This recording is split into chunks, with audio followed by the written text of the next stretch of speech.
Now, Mr. Vincent Price on the Bromo Seltzer Hollywood Star Playhouse.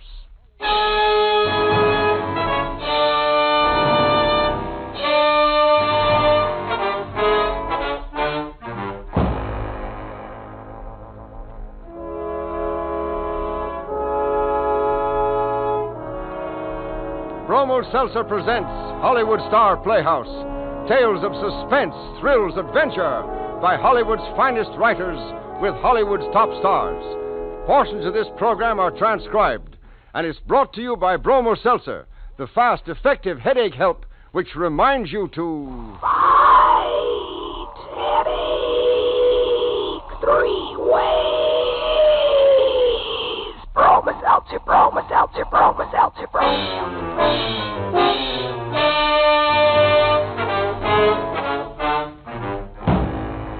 Good evening, ladies and gentlemen. This is Herbert Rawlinson.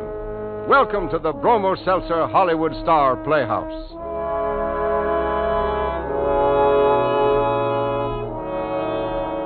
Crime paid, and paid exceedingly well for Bart Willard. But he was no ordinary crook. He was a virtuoso.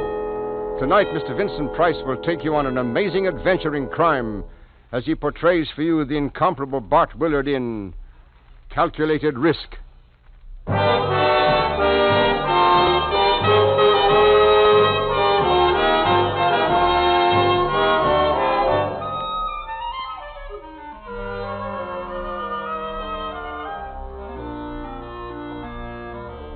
When a general sets out to win a war, he has to take certain chances, what he calls calculated risks. It's the same with a man who sets out to steal $1 million on his wedding day. Well, you're kidding. Am I? Hold up the Hyperion payroll service? Why, it's never been done. It's never been tried. Yeah, and you know why. That place is built like a fort. It'd take an army to get inside It will there. take 2 men, Ames. Reading from left to right, us. You and me hold up the Hyperion payroll service? You've been bumped on the head lately? I never get bumped on the head or anywhere else because I use my head to plan things. Plan them so carefully, so thoroughly, so accurately that I've never yet pulled a job that ended in complications. Yeah, but a job like this? Then your answer is no? Well, how'd you ever happen to pick me out, Willard? Because you're an A1 electrician. What's my being an electrician got to do with it? I don't think we ought to go into that unless and until you make up your mind that you want in on the $1 million. Million? Even the Hyperion never has that much on hand. It will have on the 31st. A nice round $1 million in cash. $1 million smackers. What kind of split? Well, when a man is dividing $1 million, he can afford to be generous. How about 50-50? 500,000. It's crazy, Willard. Craziest thing I ever heard of. But you might get away with it. What do you mean, might? Okay, count me in. Good.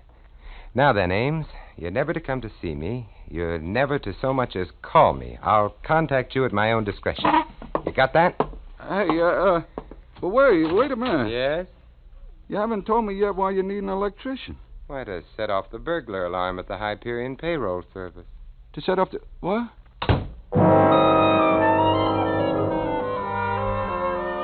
I had led Ames to believe that he was the only other person necessary to my plan. Technically, this was not correct.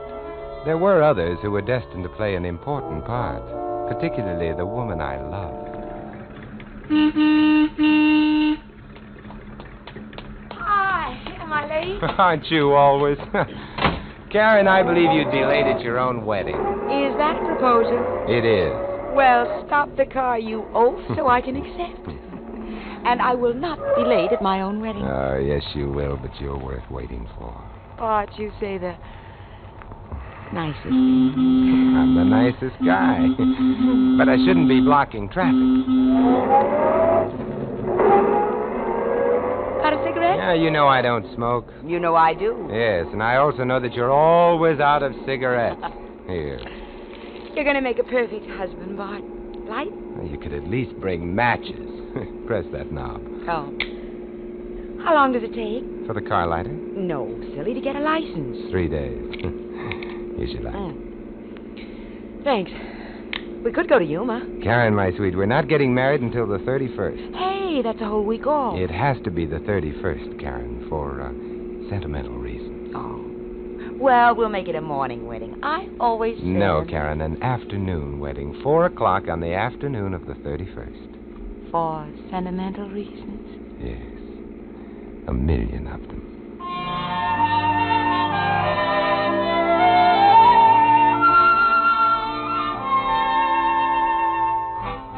I didn't really intend for the wedding ceremony to be held at 4 o'clock on the afternoon of the 31st. 4 o'clock was when I would be robbing the Hyperion payroll service of $1 million. That seeming discrepancy was one of my calculated risks. Just one of them.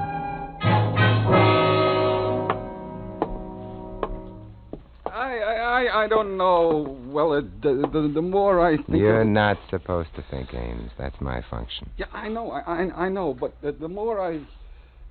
Well, at least we ought to have a few others in with us, eh? And that would only make the risk larger and the split smaller. But couldn't we have one more? Meaning Eddie Cole? Yeah. Eddie's pulled some big jobs, and now that he's out of stir again... Yeah, he'll be the number one suspect. What? Ames, when a man who has pulled some big jobs returns to the scene of his operations, the police are bound to think of him first when a project like ours unfolds. Hey, that's right. We better forget about Eddie. Not entirely. Well, what do you mean by that? Ames, you're simply going to have to leave details to me. Now, let's review the modus operandi. Oh, you and your college education. Well, first of all, I got to set off that burglar alarm. At precisely 3:30. Now, that part should be simple enough for you. Yeah, that part, but what... 1 point at a time. Now, after the excitement at the Hyperion payroll service has died down over the false alarm, a call will go out to the burglar alarm company. Result? 2 electricians will be dispatched to repair the system at the Hyperion. These 2 electricians will be wearing overalls with the company insignia and will be carrying company identification cards. Identification cards? I didn't even think of that. I did. And I already have reasonable facsimiles of such cards bearing reasonable facsimiles of our faces as they will be made up for that occasion. Makeup, eh? No way you're wearing masks? Masks, my dear Ames, are old-fashioned, obsolete, archaic. Such techniques are for amateurs. Well... And for the professional, the man who makes an art of his trade, there are ways to change the color of one's eyes, the tilt of one's nose. Don't worry, our makeup will be most effective. Yeah, well... let's see, where were we? With the 2 electricians. Now then, as they drive out of the company garage, they will be unaware of the fact that I'm hiding in the back of their panel truck. But as they cut through the park en route to the Hyperion plant, I shall reveal myself and take over. Well, what are you going to do with them 2? Don't be squeamish. Oh... You don't stop at nothing, do you? Not at anything I consider necessary. But to go on, I will pick you up at the farthest side of the park, and you will crawl into the back of the truck and put on the coveralls. We shall arrive at the Hyperion plant, be admitted into the garage entrance, and then, just as the shift changes at 4 o'clock, be welcomed into the stronghold itself. Yeah. And what do we do then? Why, steal the $1 million.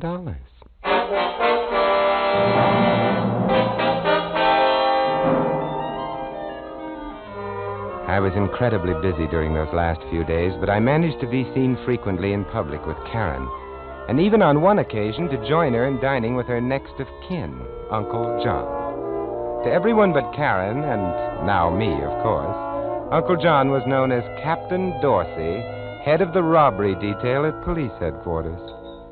Well, I don't suppose it's been any secret to you, Willard, that I tried my best to put a damper on this romance. I assure you, Uncle John, I shall never let that stand between us.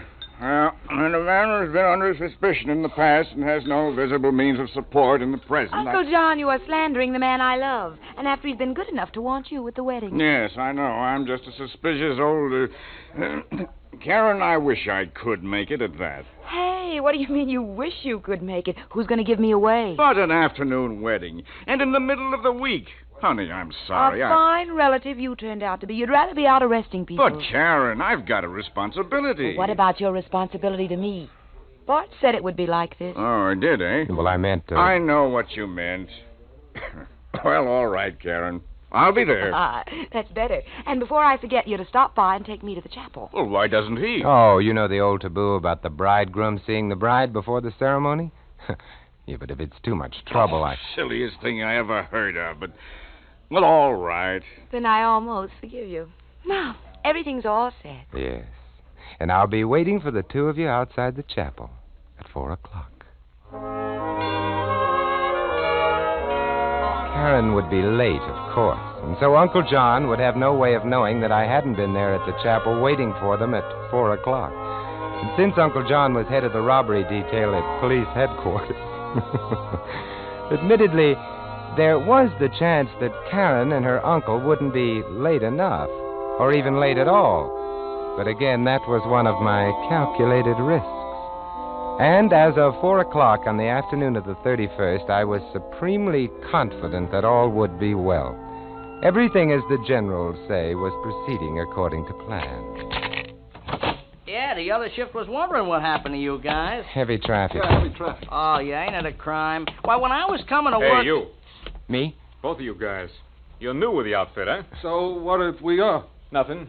Just part of my job to ask questions. Yeah, but we already checked their identifications. Don't mind Joe, he's okay, except he's always acting like something's going to happen. Well, how do you know it won't? Look, Joe, when you've been here as many years as I Well, have... we better get to work. Oh, yeah. You know the layout? Oh, sure. Hey, stop. What's the matter now? Call your office. Oh, yeah, you're supposed to call your office. They phoned a couple of minutes ago. Oh, we'll do it later. They said right away. And I think you better. Now, look, Joe, if they want to call later... No, maybe he's right. Where's the phone I can use? Well, that one right on the desk there. Come to think of it, I'd rather use this. Huh?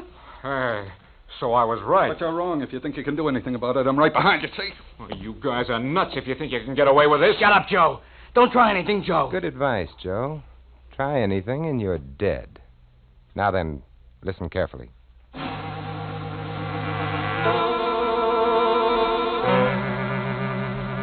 rest was elemental. When two men have guns in their backs, they cooperate, and so do their fellow workers. In a gratifyingly short time, the money was out of the vault, and the men assigned to guard it were in. Total elapsed time for the $1 million robbery of the Hyperion Payroll Service? 11 minutes. Not so fast, Ames. It wouldn't do to get a ticket now for speeding. Okay. You're almost done back there. Almost. Hey, Willard, now that the job's finished, what was that crack you made the first time we talked? You know about Eddie Cove? Oh, I contrived to have him off on a wild goose chase this afternoon. What for? Obviously so that he won't have an alibi when he's accused of the Hyperion job. No. You don't stop at nothing, do you? As you've remarked before. Oh. Behold, the bridegroom emerges. Yeah, all dolled up for your wedding. Well, when do we divvy up? That's a timely question. Hey, look, turn into this clump of trees. Hey, isn't that your car parked over there? Correct. Pull up beside it. Now, Ames, comes the final reckoning. Yeah, 500 G's. I'm already 18 minutes late for my wedding. I have to rush this. Yeah, well... Remember, Ames, my saying that the fewer who knew about this job, the greater the split and the smaller the risk? Well, it's only... No. You wasn't? I don't stop at anything, remember? Sorry, Ames. It's a risk you should have calculated.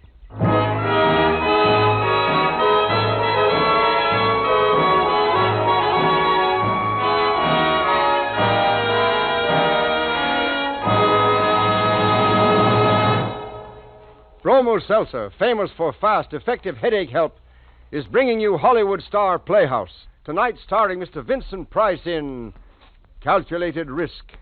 Fight, headache, 3 ways. Bromo Seltzer, Bromo Seltzer, Bromo Seltzer, Bromo Seltzer. How do you do, ladies and gentlemen? How do you do? This is your old friend Norman Brokenshire. You know, I wouldn't ask anybody to do anything I wouldn't do myself. That's why I'd like you to try Bromo Seltzer the next time you get a headache. I want you to find out for yourself just how fast and how effective it is in helping your headache all 3 ways. Yes, most headaches are caused by an upset stomach, too much stomach acidity. When this happens, your nerves become jumpy and jangled too.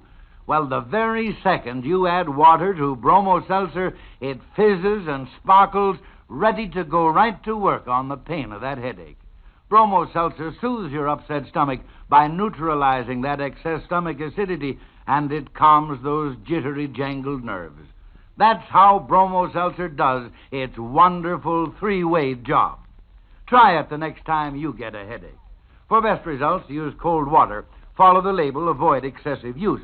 But don't wait until a headache strikes. Get Bromo Seltzer at any drugstore. Keep it handy always. Yes, when you get a headache, remember to take Bromo Seltzer, Bromo Seltzer, Bromo Seltzer, Bromo Seltzer.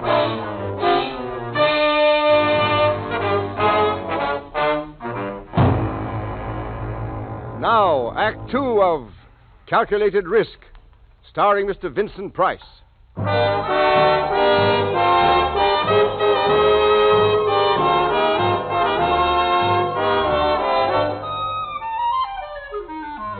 Putting a bullet into my associate Ames was one of the least palatable aspects of the $1 million robbery of the Hyperion payroll service. But now that this was done, everything was taken care of. If only Karen and Uncle John were late enough for the wedding. I stopped at the first drugstore and phoned Karen's apartment. The time, 4:23. To a girl as incurably tardy as Karen, 23 minutes was nothing. Surely she couldn't have left already. Or had my repeated remarks that she'd be late for her own wedding had a reverse psychology? Or had Uncle John, the ever-punctual Captain Dorsey, head of the police robbery detail, managed by some irony of fate to get her off to the wedding on time? As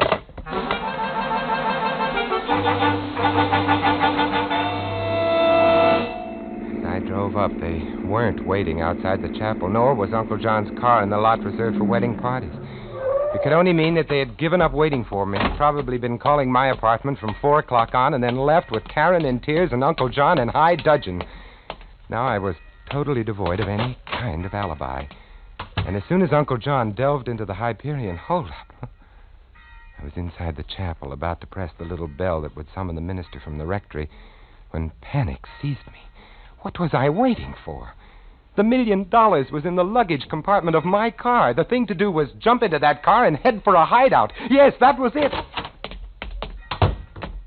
Bart Willard. Karen. Where do you think you're going? Oh, well, How many times have you told me I'd be late for my wedding? Well, I just couldn't start our marriage off by making you out a liar. But I called your apartment and no one answered. Something happened on the way? Certainly did. You know Karen. As if it wasn't bad enough that we were late getting started, what does she do but run out of cigarettes? Of course. And by the time I parked, went into a drugstore... You knew I was this way when you fell in love with me, Bart. Now, don't tell me you'd want to change me. My sweet. Not for $1 million.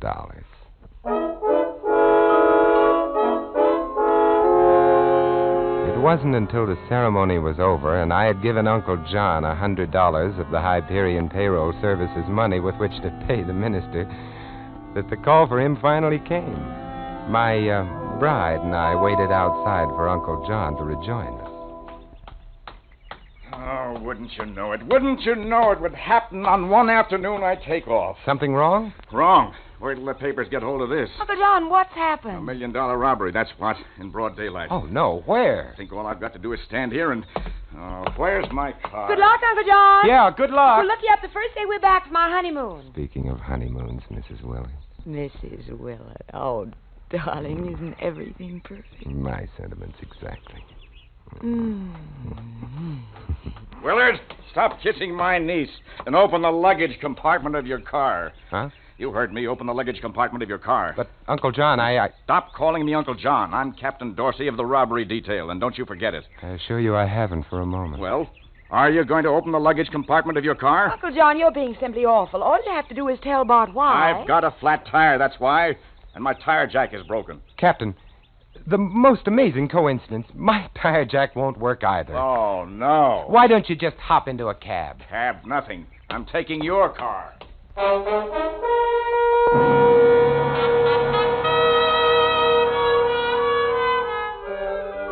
Viewing it objectively, the situation was almost amusing. Here was Captain Dorsey roaring off to investigate $1 million robbery, and in the luggage compartment of the car he was driving reposed the $1 million. But I confess I wasn't enjoying the joke as of the moment. I was far too intent on getting the captain's tire fixed and then returning his car to him so that I could retrieve my own.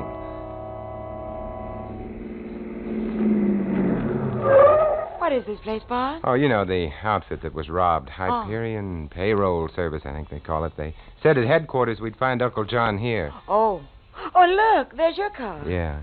Now, why don't you run inside and give Uncle John his keys and get mine, huh? I'm going to get even with Uncle John for being such a meanie on my wedding day.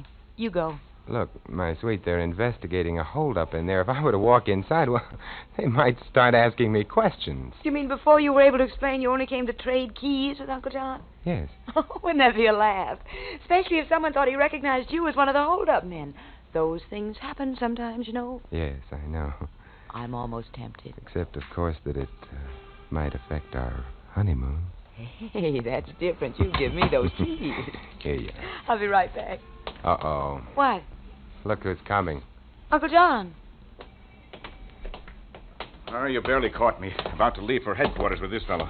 Hello, Willard. Do I know you? Name is Cove. Eddie Cove. Oh, no, that doesn't ring any bell. Not even a burglar alarm? Uncle John, who is this person? Our number one suspect, that's who. That's what you say. You've got nothing to say because you've got no alibi. If you ask me, Uncle John, he doesn't look smart enough to steal all that money. You hear that, Captain? Now, Willard, he looks smart enough. We're wasting time. Where are those keys? Here you are, darling. Thanks for the use of your car, Willard. Sorry I chewed your ears off. Quite all right, Uncle John. Coming, wife? Let's go, husband. Dorsey, you fool. Don't let him get away. He pulled the job and framed me for it. Yeah, it all adds up. Look, Cole. He's one of the shrewdest operators on the loose, I tell you. Ask him where he was at 4 o'clock this afternoon. The captain doesn't have to ask me. He knows I was at the chapel waiting to get married. Oh, yeah? So there. As for your reflections on my character, they can only be dismissed as preposterous.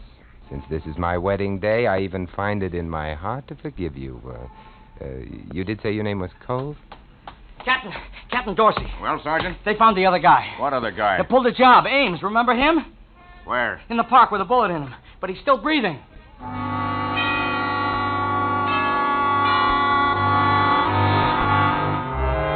How could I have been so incredibly stupid as to rush off without making sure that Ames was dead? Yes, and now what if he came to long enough to speak my name? This assuredly had not been one of my calculated risks. Again, panic boiled up within me, and as my bride and I drove away to start our honeymoon, it was all I could do to keep from jamming my foot down on the accelerator. Know something, husband? Huh? You are going to get a ticket if you don't slow down. Oh. Know something else, husband? I have the distinct impression that I am talking to myself. Oh, I'm sorry. What? Cigarettes, I said, over and over. What about cigarettes? The usual. Oh, but you can't be out. Uncle John bought you a pack. I left him in his car, I guess. Oh, Karen. You mean you forgot to bring me some? Look, I'll get them later. Why want them now? Please, Karen. Well, all you have to do is stop someplace. But I don't want to stop. Oh. So that's the way it is. What's the way what is? Just because we're married. Karen, you don't understand. Well, don't I? Then quit acting as if I was suddenly farthest from your thoughts. All right. First chance I get. There, that drugstore on the corner. Well?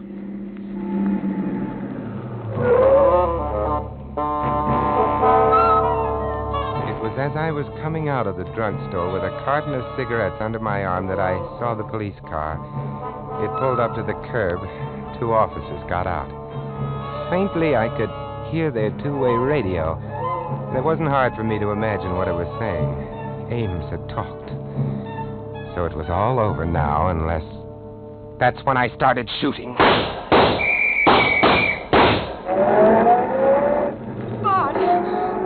Bart! The only way, Karen, the only way. Look out!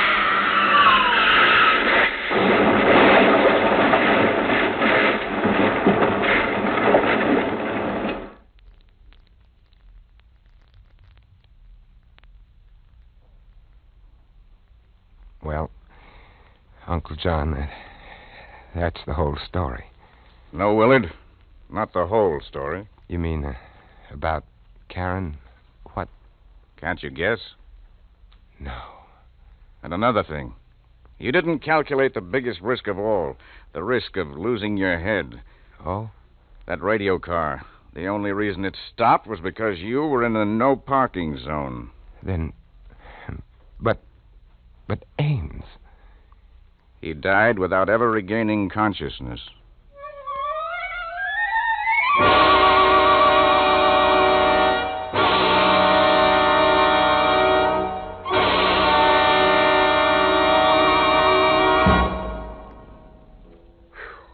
Vincent? Now, wait a minute, Herb. Before you start telling me I was terrific, just remember that a play's only as good as its cast. I'm talking about Betty Lou Gerson, Ted Von Eltz, Ed Max, Byron Kane, and Jerry Hausner. Thanks, fellas. Thank you, Vincent. In just a moment, I'm going to introduce Mr. Wendell Corey, the star of next week's play. And now, here is Norman Brokenshire. Thank you, Herb. An exciting story. You know, neighbors, when you're sniffling and sneezing with one of those nasty colds and a headache teams up with that cold, you can really be miserable. Well, when that happens to you, just reach for that familiar blue bottle of Bromo Seltzer. Refreshing Bromo Seltzer helps the pain of your headache in short order. And when you've helped your headache, it's a lot easier to face anything else you're up against. The proper rest and following your doctor's advice will take care of that cold. That's why these wintry days, Bromo Seltzer is such a friend in need to smart people everywhere. That's why thousands are turning to Bromo Seltzer for headache help. It fights a headache fast and effectively these 3 ways. Bromo Seltzer gives you speedy help for the headache pain itself. Bromo Seltzer soothes your upset stomach by neutralizing excess stomach acidity, and it calms those jittery, jangled nerves. As for speed, just compare the amazing speed of Bromo Seltzer's effervescence with that of any product in tablet form you've ever tried. So remember, when you've got a cold, don't let headache pain add to your misery. Get fast, effective help for your headache with Bromo Seltzer. Yes. Fight headache 3 ways. Bromo Seltzer, Bromo Seltzer, Bromo Seltzer, Bromo Seltzer.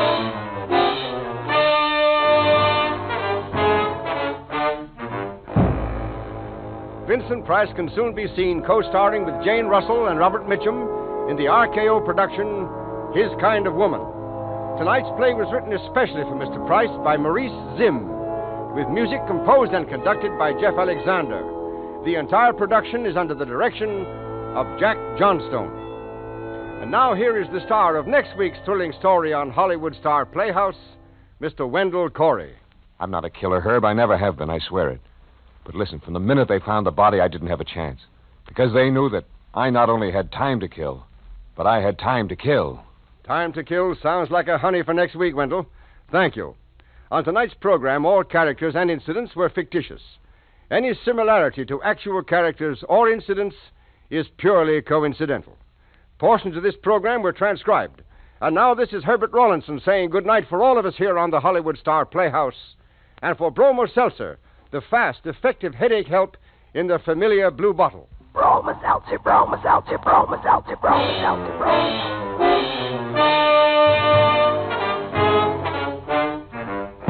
This is CBS, the Columbia Broadcasting System.